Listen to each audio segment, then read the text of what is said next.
Comment mettre en place cette école de demain? On retrouve Claudie Ignoret, Bruno Tardieu et François Tadei en vidéo pour de nouvelles pistes de réflexion. On souhaite que dans toutes les écoles, il y ait une véritable coopération.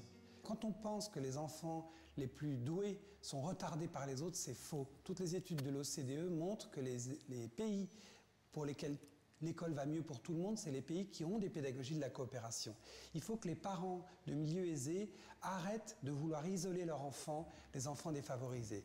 C'est pas bon pour les enfants défavorisés, mais c'est pas bon pour leurs propres enfants, parce qu'ils n'apprennent pas à vivre avec les autres, ils n'apprennent pas à penser avec les autres. Et une élite qui ne sait pas penser avec les autres, une élite qui nous emmène dans le mur, premièrement, et une élite qui est en danger de ne pas comprendre le monde tel qu'il est. En fait, nul n'a l'ensemble des connaissances. Aujourd'hui, il y a un océan de connaissances. Les connaissances croissent exponentiellement depuis 3 siècles. Il y a 1 million de fois plus de connaissances scientifiques qu'au début du XVIIIe siècle, pour vous donner un ordre de grandeur.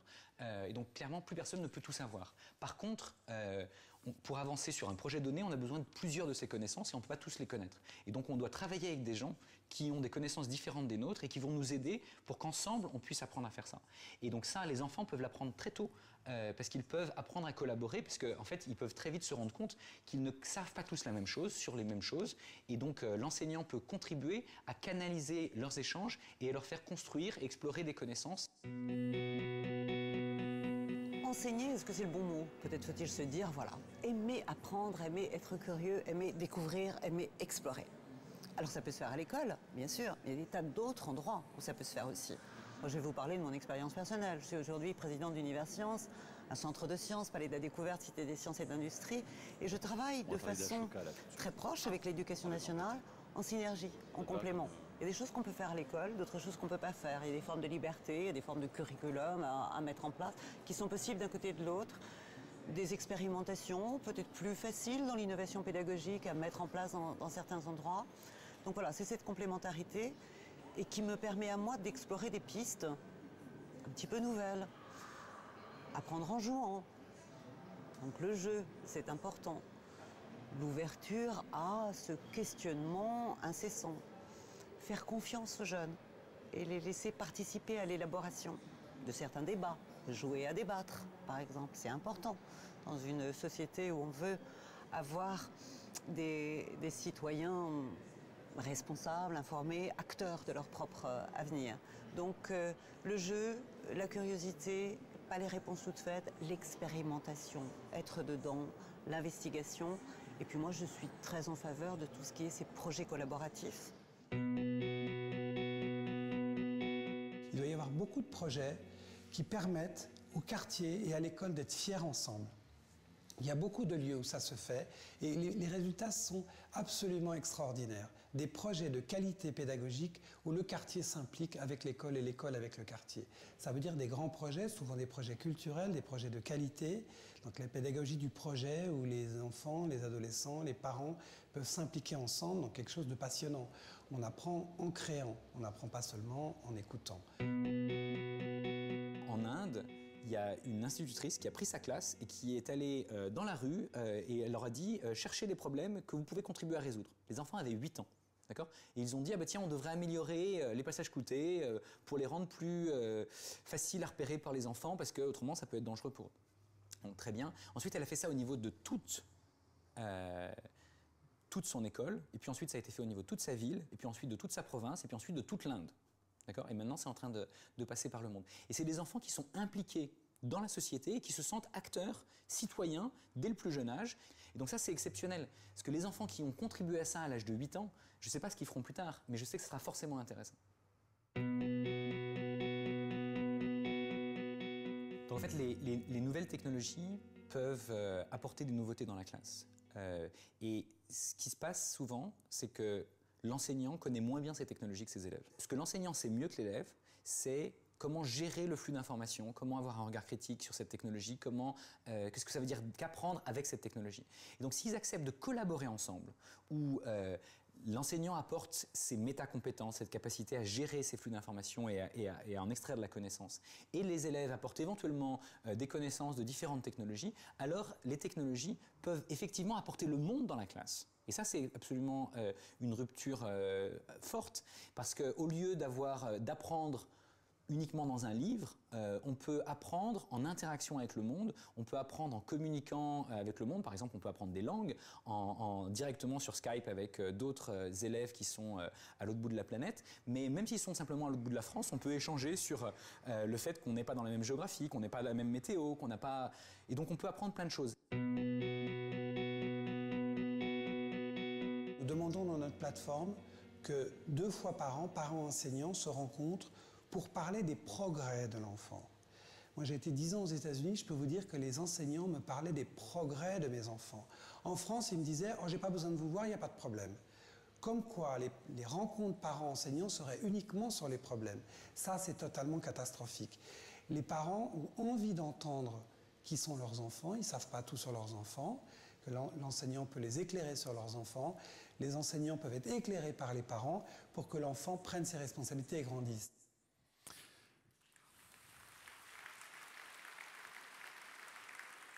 Alors, Florence et André, une réaction d'abord à ce que vous venez d'entendre. Il y a plusieurs éléments intéressants. Il y aurait de nombreuses choses. Ouais.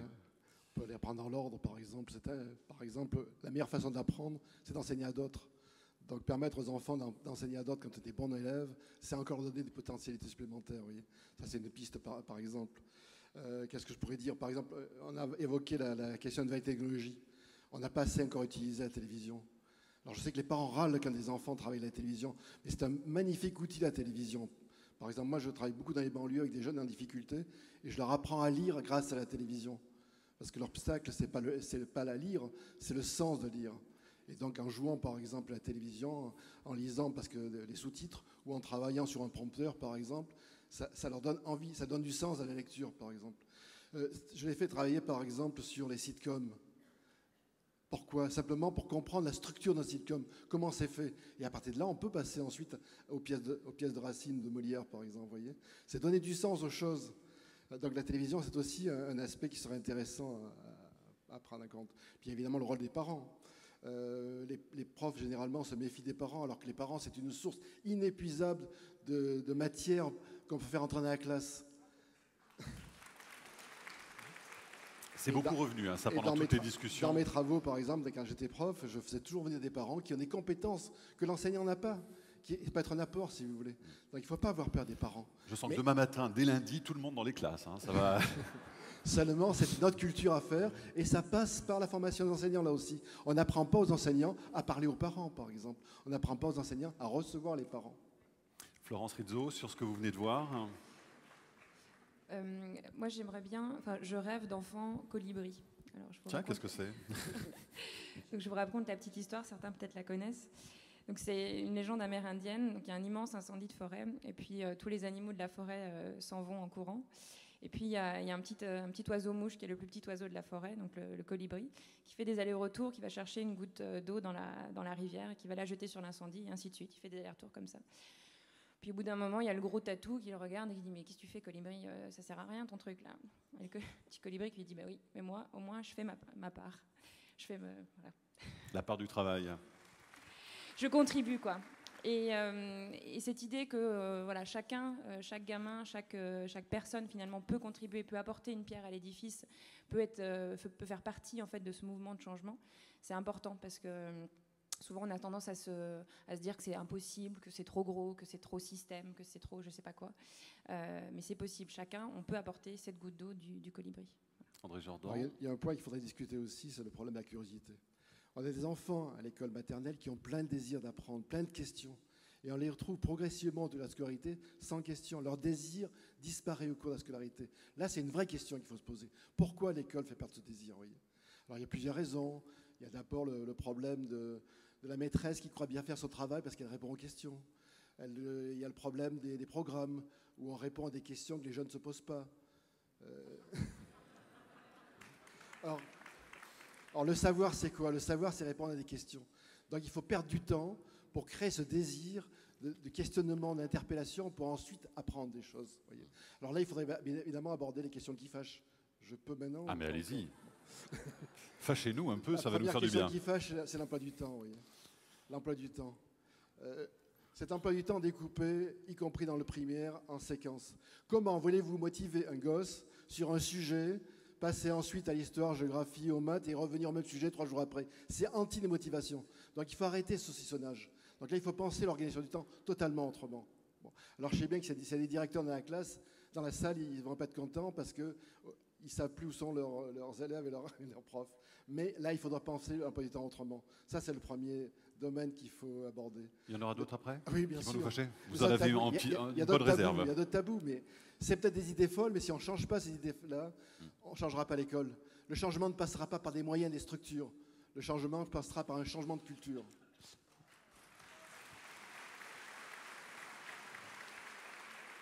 Alors, Florence Rizzo, j'aimerais que vous nous parliez d'Ashoka. Ashoka, c'est un projet pour faire émerger et faire ressortir et encourager l'empathie.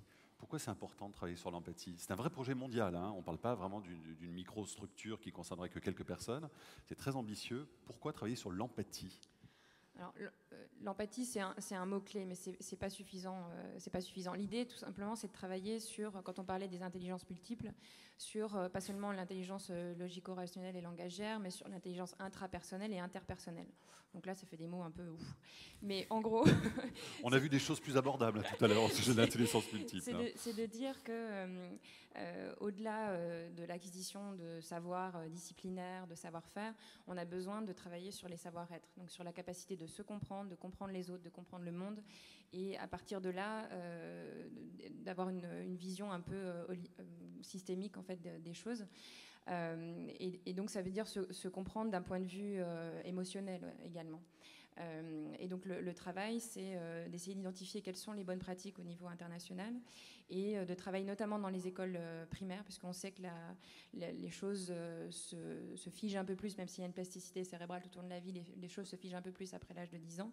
Donc c'est de travailler principalement avec les moins de 10 ans, parce que là, il y a une fenêtre d'opportunités pour ouvrir en fait un questionnement sur les savoir-être. Mais alors comment on travaille sur l'empathie avec des enfants et quels résultats est-ce que ça peut donner?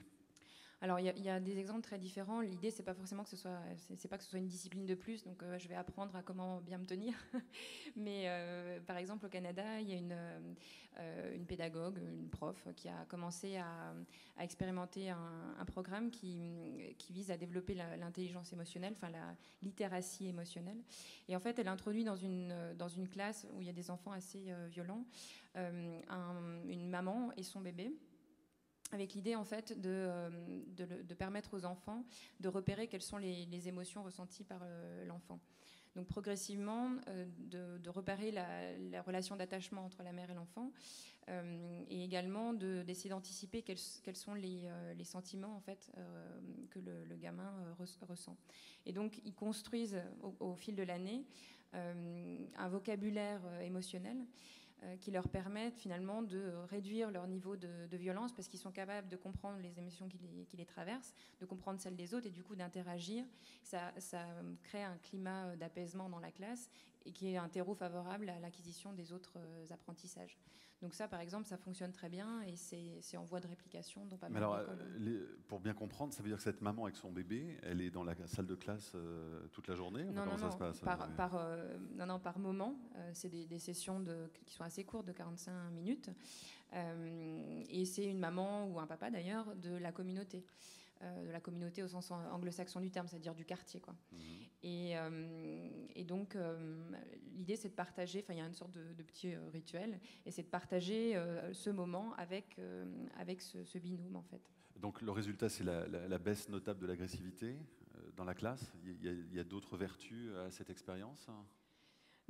Donc c'est ça, c'est une meilleure réussite scolaire, tout simplement parce que justement les enfants sont apaisés, plus calmes, capables de s'écouter, de travailler ensemble et du coup d'apprendre tout simplement tout un tas d'autres choses. Donc la réussite scolaire est un effet induit en fait de la baisse de l'agressivité. Et donc ça, ce travail, cette idée sur l'empathie, elle se développe aussi en France? Vous êtes en train de l'expérimenter? On est en train de lancer effectivement une organisation qui va permettre de développer l'ensemble de ces dimensions, pas juste l'empathie, mais la capacité à coopérer. Ça peut se développer à une échelle importante ou pas? Oui. Ouais, non, mais est-ce qu'on peut imaginer véritablement sur un maillon scolaire très... Oui, et surtout si les parents sont impliqués, c'est-à-dire que l'enjeu c'est de reconnaître toutes ces formes d'intelligence et l'importance de la gestion des émotions. Donc si tous les acteurs se mettent ensemble, bien sûr qu'on peut le faire. André Il y a Jourdan. des choses qui se font en France là-dessus, simplement en demandant aux enfants d'amener quelque chose auquel ils tiennent, et à travers ces choses auxquelles ils tiennent, ils parlent d'eux-mêmes. Donc c'est pas compliqué à faire. Oui. Ça il faut le faire quand il y a de l'agressivité dans la classe, par exemple. À travers ce que dit ma collègue, c'est surtout le problème des savoirs importants qui est à traiter. L'école française met trop l'accent sur les connaissances, et des connaissances pour réussir les concours. Si je prends mon domaine des sciences ou des maths, par exemple, on fait faire des maths idiotes, tout simplement parce que ça sert pour passer le concours. Mais ça sert uniquement qu'à ça. Et pour que les quelques-uns qui passent le concours...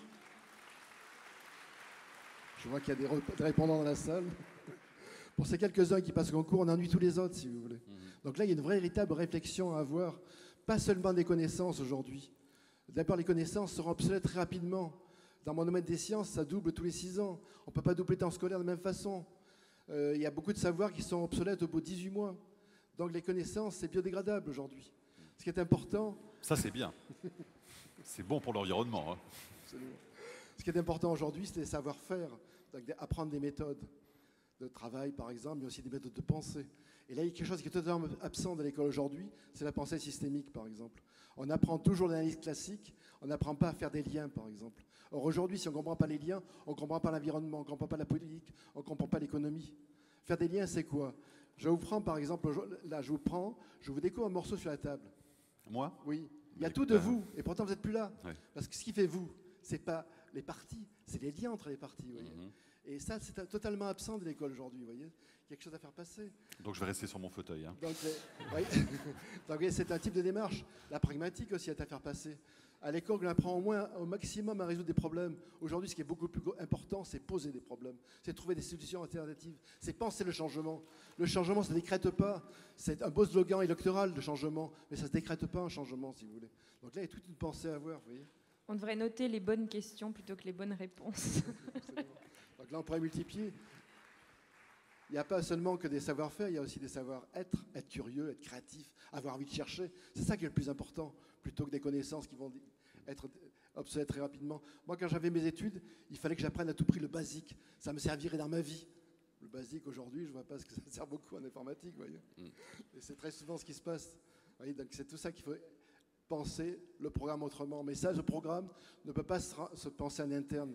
Si on fait encore une nouvelle commission, ça va être les mêmes corporatismes qui vont se mettre en place. Là, il y a un vrai débat national à mettre en place. Et pour ça, les parents ont un rôle véritable à jouer, si vous voulez, là-dedans. Et toutes les écoles, d'ailleurs, sont concernées. Hein. Absolument. Il y a une école, par exemple, qui s'appelle Living School, qui a été fondée par Caroline Sost. Et elle travaille sur 3 dimensions. L'une, c'est la coéducation parents-enfants. Et une autre dimension, c'est l'éco-responsabilité. Et elle fait un truc qui est tout simple, mais c'est de demander aux enfants de nourrir un cahier de réussite. Donc chaque semaine, les enfants nourrissent un cahier de réussite. Donc ça, c'est intéressant. C'est une toute petite bonne pratique à développer, quoi. En tout cas, André Jourdan, vous dites, il faut repenser les disciplines anciennes, la philo, les langues étrangères dès le plus jeune âge. Il faut alléger les maths, indispensable, proposer des idées sur l'urbanisme, le droit, l'anthropologie, l'économie, la psychologie, tout ça aux enfants. Oui, bien sûr, bien sûr. C'est des savoirs pour aujourd'hui, tout ça. C'est des savoirs pour aujourd'hui. Alors qu'on ennuie les jeunes sur les maths, sur les sciences. Moi qui suis scientifique, je dirais que si on continue à enseigner les sciences comme on le fait aujourd'hui au collège, il ne vaut mieux pas faire de sciences. On les dégoûte des sciences. Et on ne travaille pas du tout sur eux. Ils ont plein de questions sur l'adolescence. Moi, je fais des sciences, par exemple, en travaillant sur l'adolescence. Qu'est-ce qui se passe quand je change mon corps, par exemple, voyez. C'est à partir de là, on peut. Mais l'adolescence devrait être aussi un sujet du collège, par exemple. Alors, le cerveau, pourquoi il faut s'intéresser au cerveau, véritablement? C'est pas un effet de manche, enfin, je veux dire, il y a vraiment des choses à dire. Vous nous parliez de l'effet hémisphère droit, hémisphère gauche, c'est-à-dire qu'on n'utilise pas assez notre hémisphère droit, si j'ai bien compris, rapidement? Non, il y a c'est pas aussi, qui est plutôt centré sur l'abstraction, l'autre est plutôt centré sur l'imagination. Pourquoi il faut s'y intéresser véritablement? Vous dites qu'il faut que les enseignants connaissent notre cerveau parce que... Parce que dans l'apprendre, il n'y a pas que de la psycho, il y a de la biologie, il y a de l'anthropologie, il y a de la philosophie, etc. Oui. Donc ça fait partie des enseignements à faire aux enseignants. D'abord comprendre, par exemple, que J'ai beaucoup d'élèves, par exemple, qui disent je vais pas apprendre ça, parce que si je l'apprends ça, je ne pourrais pas apprendre autre chose. Là, ça montre qu'ils n'ont pas compris le fonctionnement du cerveau. Le cerveau n'est pas un disque dur. On ne le remplit pas comme un disque dur, il n'est pas plein à un moment, au contraire. Plus on apprend, plus on peut faire des apprentissages, parce que c'est un réseau qu'on met en place, et le réseau peut faire des ancrages plus grands, vous voyez. Donc ça, c'est une piste, par exemple. Apprendre, j'évoquais tout à l'heure le problème de la mémoire, par exemple. Savoir comment on mémorise, c'est aussi comprendre le fonctionnement du cerveau. Savoir que, par exemple, on mémorise la nuit. Donc il faut dormir. Dormir, ce n'est pas une perte de temps, à condition, bien sûr, qu'on ait été nourri le jour, par exemple. Mais dormir fait partie de l'apprentissage aussi, voyez. Donc c'est apprendre aux élèves, par exemple, on n'apprend pas des moments. Il faut dormir au moins 1 ou 2 nuits sur un savoir pour que le savoir s'installe, par exemple. Florence, pourquoi le cerveau droit ou gauche est intéressant aussi? Parce que ça, c'est une question qui vous interpelle. Je pense qu'en fait, en tout cas, les neuroscientifiques disent que dans l'éducation, on est à un moment équivalent dans le monde de la médecine, au moment où finalement on appliquait le même remède à tous les corps humains. Donc on faisait une saignée à tout le monde il y a quelques centaines d'années. Donc là, l'idée d'essayer de comprendre un peu mieux le cerveau, c'est aussi d'être capable de proposer à des cerveaux différents des réponses différentes. Cerveau gauche, cerveau droit, bien sûr, ils sont interconnectés et heureusement.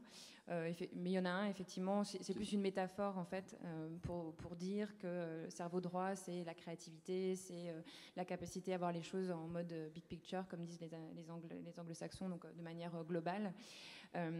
Et en tout cas, ça cristallise la nécessité de mettre plus d'attention, disons, sur la capacité à créer, à inventer, à imaginer, à interagir, et pas juste à être formaté, à répondre à la demande, à remplir une fonction. Voilà. Bon, on peut me rajouter des choses. Par exemple, j'entendais hier soir des gens qui disaient « je suis trop vieux pour apprendre ». Non, on peut apprendre à tout âge, au contraire. Apprendre prévient les maladies neurodégénératives, vous voyez, par exemple. Donc il ne faut pas avoir peur d'apprendre. Florence Rizzo, sur le rapport Forgus, un mot quand même sur le numérique. Hein. On en a parlé dans les vidéos tout au long de ces 3 jours. Comment on peut utiliser justement cet outil numérique aussi pour remettre en selle des enfants qui ont été mis sur le bas-côté? Alors, j'ai passé un peu de temps au Brésil dans les favelas. Et ce qui était intéressant, c'est que les nouvelles technologies étaient justement un moyen d'attirer tous ces jeunes et d'inventer avec eux des apprentissages qui leur correspondent, en fait. Donc, c'était, comme on pourrait utiliser la télé ici ou tout un tas d'autres choses, c'est simplement de trouver quelque chose qui intéresse. Et les nouvelles techno, en tout cas dans ces favelas, étaient un moyen de le faire. Ce qui est intéressant, c'est que ce programme a été répliqué en Angleterre. Ça s'appelle Apps for Good. Et en fait, ce qu'ils font, c'est développer des applications de téléphonie mobile avec les jeunes et pour des sujets d'intérêt général. Donc, par exemple, des jeunes issus de l'immigration qui sont en général tout le temps arrêtés par la police pour leur demander leurs papiers, leur identité, etc., ont développé une petite application où ils ont conscience de leurs droits. C'est-à-dire qu'il y a des petites scénettes animées et ils savent ce qui est possible, pas possible et quels sont leurs droits et leurs devoirs. Donc ça, c'est des choses intéressantes parce qu'on mobilise les nouvelles technologies pour un changement social. Et une autre chose que je voudrais dire par rapport aux nouvelles techno, c'est que c'est là de toute façon. Donc il faut arrêter de dire je suis pour, je suis contre, c'est là. Donc la question, c'est comment on fait pour que ça soit constructif et positif. Et donc il ne faut pas avoir peur du prof robot, puisque ça n'existera jamais.